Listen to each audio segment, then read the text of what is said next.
don't expect that I will be exhaustive, that I will be complete in investigating about this very complex subject of domain-driven design.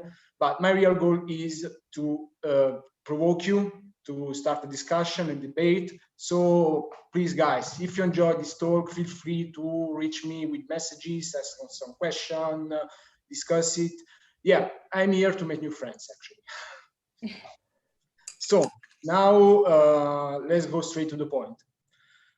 I think that the first thing that we have to talk about is what really is domain-driven design, because this concept is around from a very long time. Everyone talks about it. Everyone talks about repositories, entities, and so on, but this is not the core of this theory.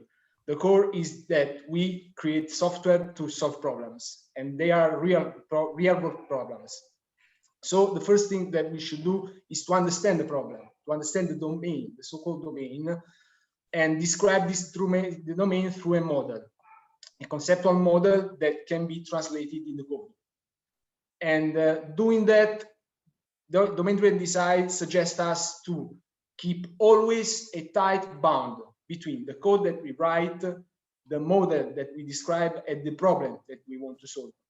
And we can do this just collaborating with who knows the problem, the so-called domain expert, that could be product managers, stakeholders, and so on. This is very important and will enable us to achieve very important goals. Above all, when we work in complex environment, complex architecture, that there is a complexity that has to be dominated. And even if domain-driven design is a very old subject, it was born in 2000, that it's a century ago for me, it addresses very modern concerns to me. But how we can understand if we are doing it right? Maybe we can start from the code, reading our code and catching some red flags, some signals that tell us that we are not following, we are not describing a problem, we are not following a model.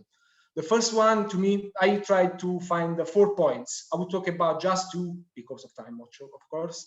And the first one is this: avoiding anemic domain models. What is an anemic domain?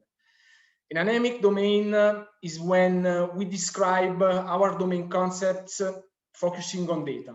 We can say that a user has a first name, a user has a last name, there are notifications, a notification can have user. Okay, cool, but where is the behavior? The user has a name, but what it does, what is the domain logic? Where are the domain rules? Often when we build an anemic domain model, these domain rules are spread throughout the entire code base. And this is not good because it makes our code harder to understand, and so also harder to maintain, harder to extend with new features, and also harder to test. Keep in mind that with this, I don't want to say that anemic domains are always bad, are always evil, are an anti-pattern. It really depends on the context, depends on the requirements. Sometimes for simple domains is the only good choice, having an anemic domain. But one thing is sure, if you are a fan of anemic domains, well, I don't want to be rough, but this talk is not for you, because we are talking about domain-driven design, and so we have to assume from now onwards that these are an anti-pattern. This is don't want to reach this. We want a rich domain model, a domain that has behavior inside. We build rich domains defining behaviors directly into aggregates, into entities, and to do this, I found in my research that there are 3 actions that we can take. The first one is to design properly an aggregate.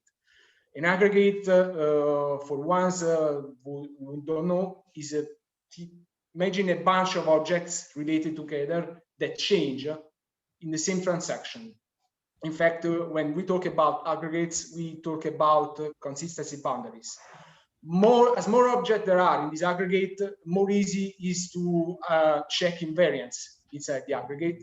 And so this means that we can also forget about concurrency, failure modes, because everything happens in the same transaction in a strict, consistent fashion. So I can think that I can create an application in one huge aggregate, but we don't do this because there are also performance concerns, scalability. More data in an aggregate means more data to load, more data to save, more time to acquire locks. So we have to find the right trade-off between safety and between performance. Also, keep in mind that performance is something that we cannot assess upfront. So we don't have to come to premature optimization. This is important. How we can assess if we are doing our aggregate design? Well, we can ask some questions. The first, and also maybe the most trivial, is I've discovered a new domain concept. I'm asking if it's a child entity of an aggregate or it's an aggregate root by itself, is the starting point of an aggregate. Well, how many instances of this object could belong to another aggregate? For instance, a customer has a credit card, but how many credit cards? 1, 2, 10? So it could be okay to model it as a child entity. A user can have 1 billion notification, have an unbounded set of notifications. So it would be better that a notification was a separate aggregate root, for instance. Then this is there is another example that is taken directly from Eric Evans' domain-driven design book that is very interesting because it points out that when you have an aggregate root like the order line and you have to add products respecting a domain rules and invariant, if many users can add product concurrently, you will run into problems checking this variant. So the product could be a child entity. Or another trivial choice is when I have a class that doesn't have to belong to an aggregate or has to be shared with more aggregate, well, this is not an aggregate for sure. So we have designed our aggregate, we choose the right size, but still we run into problems because we need data from the outside of this aggregate to make our calculation, to check our invariants. So what we can do is normalize. Sorry for this word because this is not the right word, but I think that describes the concept. It's not the right word because it comes from data world, and we are not talking about data here. We are talking about behaviors. But the concept is that you have to keep your data closer to the place where you check the behavior. So it's okay to replicate some data. Sometimes we have the same concept in different bounded contexts. An order in Glovo is something that is related to the customer, to the courier, to the partner, to a lot of stuff. So we can replicate data to put it inside our aggregates. Or we can find some synthetic information that describes this data. For instance, in the previous example, I used the notification service to retrieve the count of notification, but the count of notification is something that is related with user. So I here add the notification count and I read notification count as a user property, and I make the user responsible to update consistently this information. There is also a con because something that falls inside the aggregate is updated in consistent way. What is outside would be updated in a eventual consistent way, but this could be fine. It's more a business concern than a technical concern. The PM knows better than us when eventual consistency is fine. Well, we have still other problems because there are some behaviors, some rules that doesn't belong to an aggregate or need to retrieve data from other bounded contexts.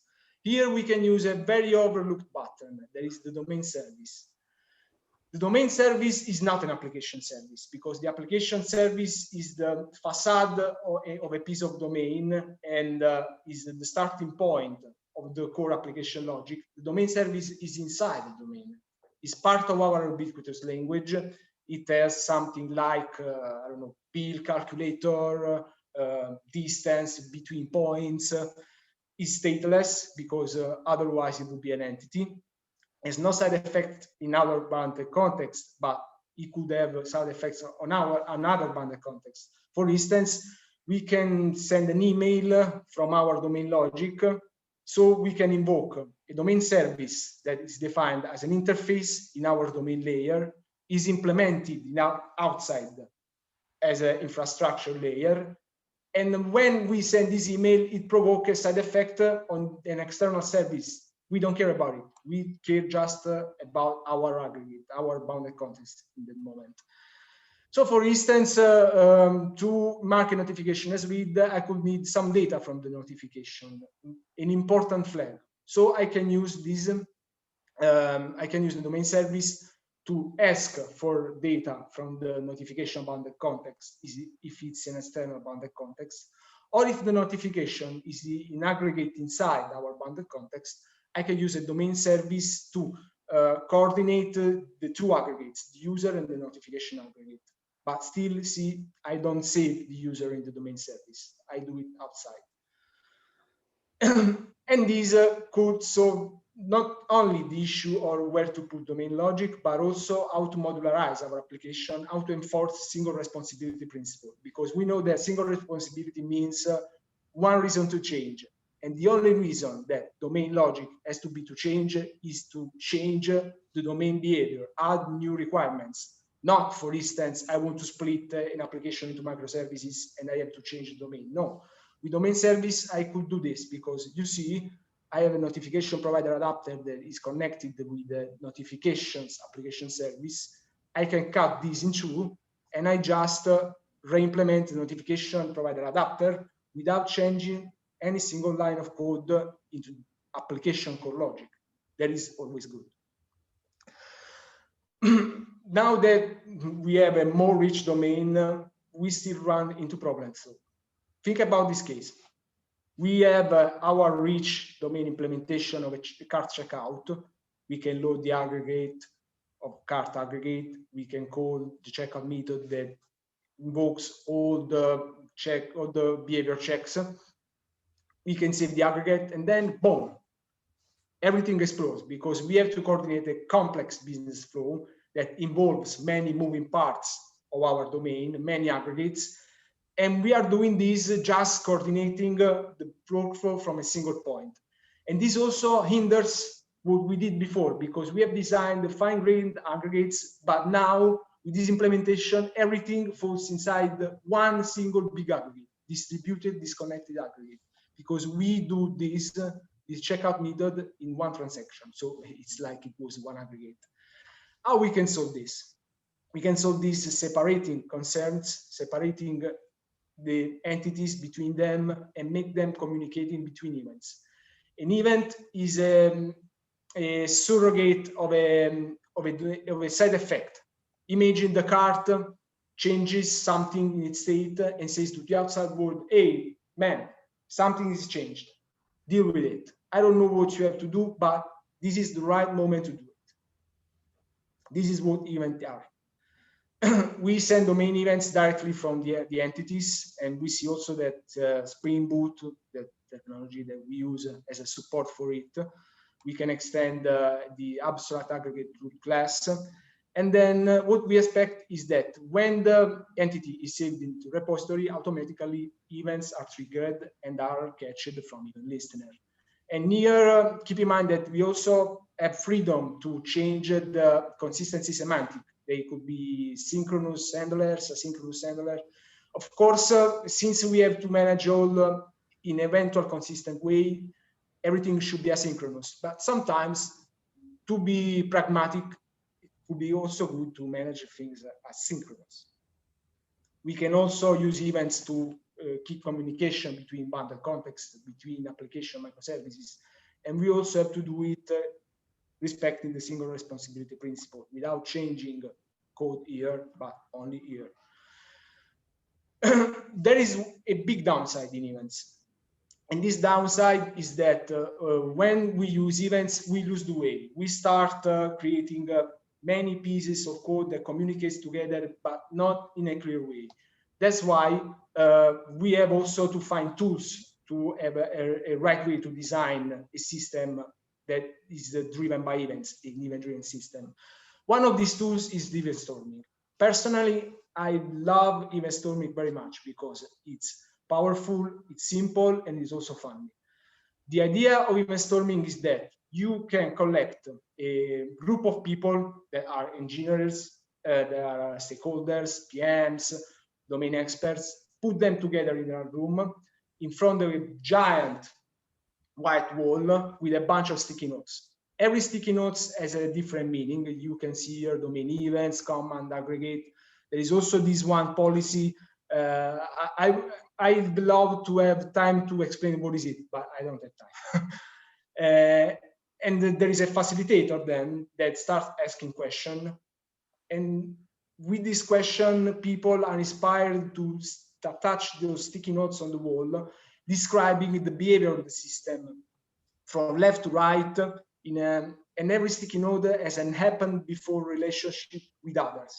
So we design a complex domain, an unknown domain on the wall, and we can use this knowledge to understand the structure of our system, design new business processes, understand how to split into bounded contexts, to split in microservices, or because we have a microservice that has to be implemented with CQRS, or also to decompose an epic, a complex project into many short stories.